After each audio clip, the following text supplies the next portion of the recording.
Here's how to flip an old rake into a unique festive idea. I'm measuring an old rake head against some reclaimed wood board. Some smaller boards are being measured to create 2 supports. After the boards get lightly sanded, I'm positioning all the boards on a table. The support boards are getting screwed to the boards underneath using short bursts so the wood doesn't split. A little trick is to partly screw in, remove, then screw all the way. Reaching for Fusion's ash, I'm painting all the boards to create a nice deep base that will resemble a night sky.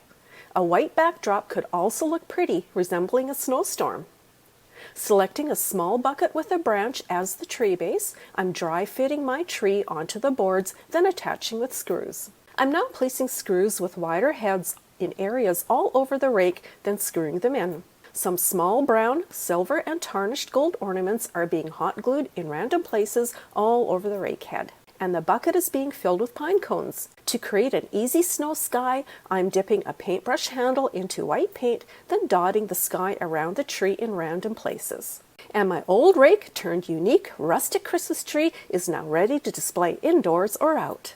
It looks so pretty as an indoor wall decoration or is completely weatherproof enough to decorate your front porch.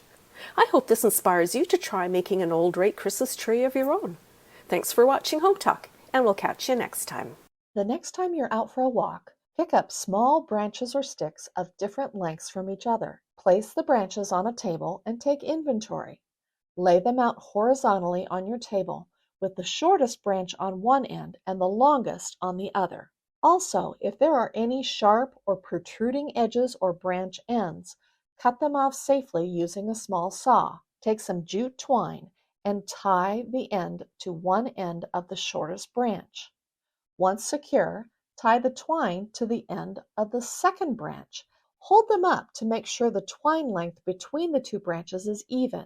Now, take some of your favorite Christmas ornaments and lay them out on the table in between the different branches. Start with larger ornaments and then fill in with smaller ornaments. Vary the ornament types. You could include ball ornaments, solid colors, plaids and patterns, and even dangling ornaments. Once you have an arrangement that you like, take small pieces of jute twine and tie the ornaments to the branch that is above it. Hang your new branch Christmas tree on a wall and enjoy. Notice how it takes up no floor space and makes a festive holiday statement for any wall. Grab a box of vintage Christmas ornaments for a fun and unique holiday decoration. Lay out your design off the board before beginning, so you'll know just how to arrange the ornaments when you begin. Be sure to select ornaments that will serve as the tree trunk and topper, and put those aside as you create your tree. Start by placing the trunk at the bottom of the board in the center. Pin or glue the ornament in place. Now begin creating your tree shape. Lay out a straight line of ornaments, leaving some room on either side. Pin or glue these ornaments in place. Next, build up your tree. Each row should be a little narrower than the last to create a tree shape. As you near the top, place and pin or glue your topper to help visualize the placement of the ornaments. Now hang your beautiful ornament tree and enjoy. Cut the bottoms off.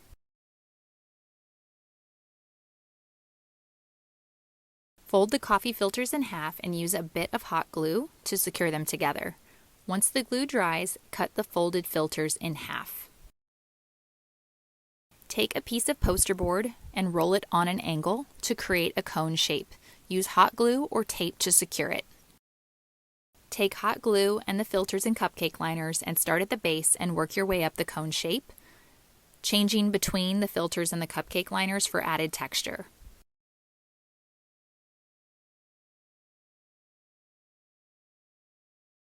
There you have it, a cheap way to create your own easy Christmas tree decorations for your home. I hope this inspired you to try this DIY holiday project in your home. The next time you're at the home improvement store, grab a plunger for this amazing Christmas hack. To start, I'm going to paint the rubber part of the plunger a bronze color. Now I want to start cutting up the old garland. I want to grab 4 to 6 little pieces of the garland and then use some wire cutters to snip the wire right below the clump of branches. In order to attach the branches to the plunger handle, I want to drill some little holes. With all of the holes drilled, I want to start attaching the little bundles of branches. I'm going to add a dab of hot glue to the wire before pushing it into the hole to keep everything secure. I'm going to keep working my way up the handle until all the bunches are secured into the holes. I also want to push one final bunch into the top hole of the handle. Now that the hot glue is all dry, I can fluff out my little tree and move the branches around until I have them how I like them. I'm completely in love with my little tree, and it's the perfect size to pop somewhere I need to fill a little space. I headed to Dollar Tree and grabbed 3 of these basic white toilet brush cleaners. Using force, snap off the metal brush from the handle.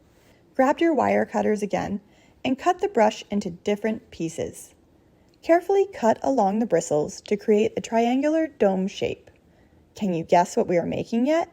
Take the end of the wire on your tree, the side without the bristles, and glue this portion to the center of your blocks. This will allow your bottle brush tree to stand on its own. Grab some fabric dye or spray paint and begin to color your trees. Following the mixing instructions on your dye, mix the base to your liking. Carefully dip each bottle brush into the liquid to allow the dye to saturate. I had to leave each brush in the dye for about 10 minutes to achieve a very faint color. Once you are happy with the color, remove the brushes from the liquid. Let this dry and get ready to style your beautiful new decor pieces. Grab some tomato cages from your home improvement store to decorate your front porch or entryway for the holidays. You'll start by wrapping green twine around the tops of the stakes, then wrapping the twine up and around the top ring of the cage. Continue to bring the twine up and around on all sides, which will keep the twine in place. Now you'll begin adding your lights. The height of your tomato cages will dictate how many string lights you will need. For these 42-inch high cages, we used 4 100-count string light sets for each. Tuck one end of one of the string lights into the top of the cage, and then begin winding the lights around. When you come to the end, attach the next set of string lights. Try to keep the strands close together, but you can always make adjustments after all of the lights have been added. Repeat this process till you reach the bottom of the cage. Place the topiaries outside your front door and use outdoor safe extension cords to attach the topiaries to each other and plug them in. I love anything Christmas tree DIY, and when I saw these gold spoons at my local party store, I knew they would make a beautiful DIY. I also picked up these cream plastic spoons. So I begin by taking my spoons, and I'm going to take a pair of wire cutters and I'm just going to cut them at the handle, but making sure that I leave a little bit of the handle behind. You don't want to cut it directly at the base of the spoon. You want to leave about just a half an inch of the handle. I'm going to continue cutting all the spoons until I've cut the entire package. And for my Christmas tree, I actually used 2 packages of 48 spoons. Then I'm going to come in with this styrofoam cone. It's about 9 inches in height, and I'm going to begin at the base of the cone hot gluing on my plastic spoons. So I want the plastic spoon just to very lightly touch the base of the table. So I'm going to start with the first layer of plastic spoons, working all the way around until I get to where I started. Once I have my first layer done, I can come in and do another layer over top, this time placing the spoons in between 2 spoons of the bottom layer. So we're staggering the spoons, going around, completing our second layer, and then we're going to continue in this fashion until we've worked our way all the way up the cone, stopping at just about our last layer of spoons.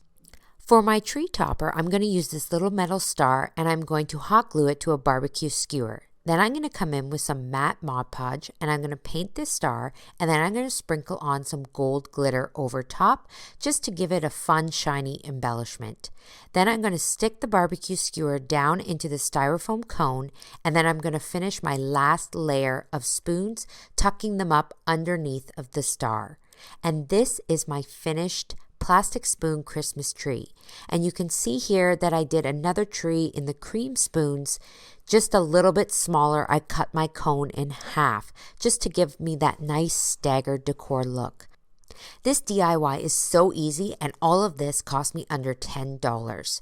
I really hope that this project has inspired you to get creative and make your own plastic spoon Christmas tree. Experiment with colors, different colors of plastic spoons, and really have fun with this one. Do you have empty jewelry gift boxes laying around? Grab some wrapping paper with a small print Christmas pattern and start wrapping your empty jewelry gift boxes. Instead of tape, use a cool temperature glue gun to secure the end pieces of wrapping paper.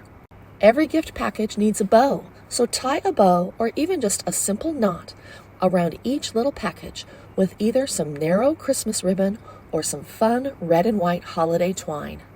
Now, take 2 styrofoam discs available at your local dollar store and spray paint them in a color that coordinates with the gift wrap. You can't go wrong with Christmas red. Once the painted discs are completely dry, stack the discs and use your cool temperature glue gun to glue them together. Take some of your small wrapped boxes and find a general way to lay out the boxes around the perimeter of the painted discs. Continue to stack and glue the wrapped boxes to create additional levels or rows. Just a few dots of glue are all you need for the packages to adhere. For some Christmas flair, take a round Christmas ornament and glue it to the top of your stacked present tree. Christmas trees come in all shapes and sizes, and your new Christmas gift tree is going to look amazing amidst your holiday decor. 'Tis the season to not be throwing those pallets away. First thing I want to do though is separate all the wood. Now, instead of taking a crowbar and trying to separate everything and actually break the wood up, it's good to cut it right down the edge, and you can skip all those nails on the sides of it. But I want to take a crowbar, go ahead and separate the middle.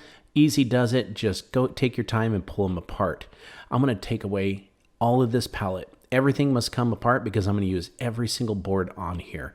Once I get that done, it's time to remove the nails. That's simple to do. Just give them a tap on one side, pull it out, and you can do that all the way with these slats. Once I get those done, I'm going to take my best ones and I'm going to lay them out on my work table.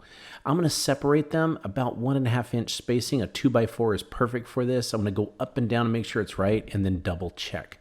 Once I get that done, I'm going to take and mark 6 inches, 3 inches on each side of the middle. Then I'm going to grab a ruler, a straight edge, or a level and use it to go ahead and mark about a 15 to 20 degree angle. I'm going to take those marks over to my miter saw and I'm going to cut them. And I'm going to cut every single one that I marked.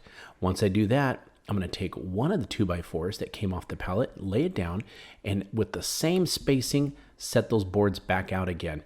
Again, double checking with the 2x4 to make sure it's the perfect spacing. Then I'm going to take my brad nail and put one nail in each one. That way I can adjust as necessary, and this will hold it in place. Once that's done, then I can put 3 more with a total of 4 in each one of these pallet slats. Now it's time to go diagonal.